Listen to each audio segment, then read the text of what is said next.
All right, part two. There are a lot of different kinds. Get this going. Okay, there are a lot of different kinds of commercial space. This morning, we're going to be talking primarily about retail space. As a way of talking about that, I'd like to talk first about the difference between commodity goods and specialty goods. Raise your hand if you've got one of these. Yeah, I thought at least a couple of you were going to have one.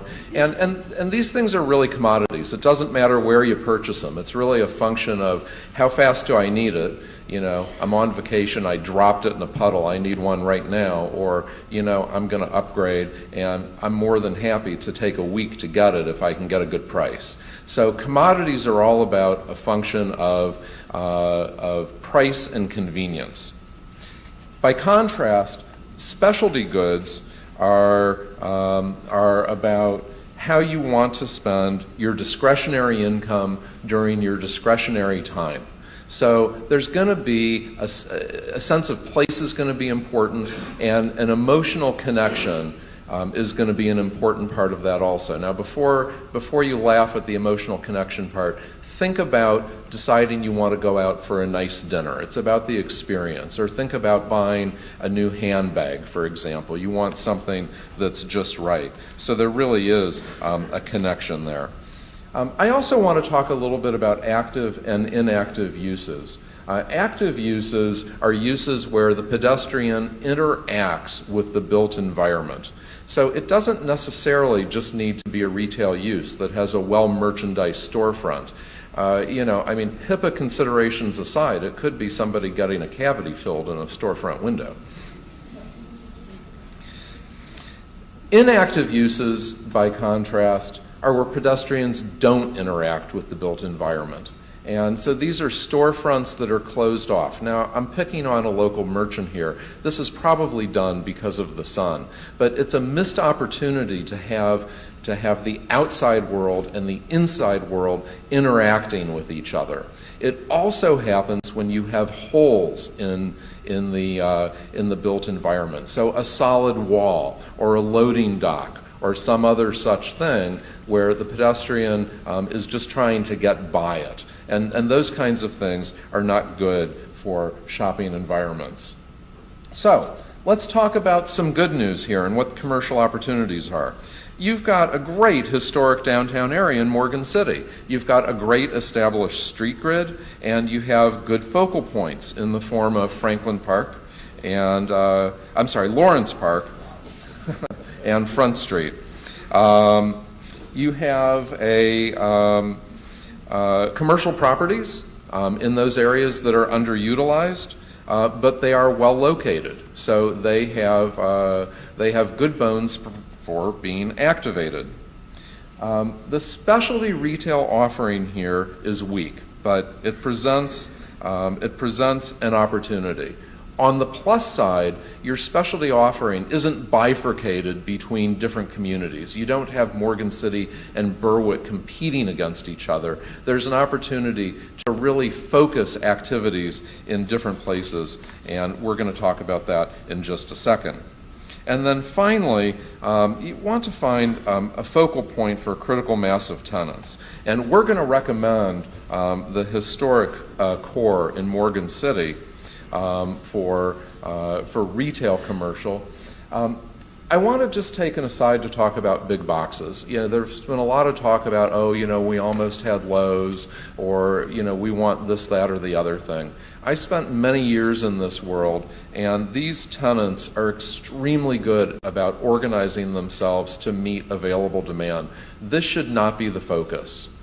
The focus should be on the specialty. These tenants already know where the demand is. They don't need to be told. We're going to make a couple of recommendations here. The first is that the downtown Berwick area, it have a recreational focus, and the downtown Morgan City area have a retail commercial focus. And these areas relate to each other in that there are apertures in the seawall where you can see the other. You've got bridges that connect them. We've already talked about that. But we are going to recommend that each area specialize, and that the specialization is going to create a tide that will raise all boats for the community. In terms of commercial opportunities and creating thriving downtowns, create a vision. This is the community's equivalent of tidying up before having someone over for dinner. And there is a real opportunity to put a best foot forward with a deliberate cleaning up process. The report is going to have some very specific suggestions for that. Think big, and don't be afraid to think big. Think about corridors, think about entire city blocks, about aggregating vacant parcels or underused parcels. Create places and connections. We're recommending a connection between Lawrence Park and Front Street. We're recommending connections between Berwick and Morgan City.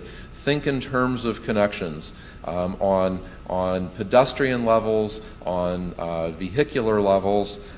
These are all important things. And for the pedestrian areas, think about pedestrian-friendly environments. What makes something pedestrian-friendly? What makes you want to be there? Think about where you go and why you go. Those are valid measures. Think about active buildings and facades and outdoor uses, outdoor amenities, benches, parklets, outdoor dining opportunities when the weather permits. And finally, articulate the brand. What makes this area different from all other areas? This is really key, and it is the yardstick against which you can measure whether or not you are confusing busyness with accomplishment. You can always ask yourself, is what we're doing consistent with the brand?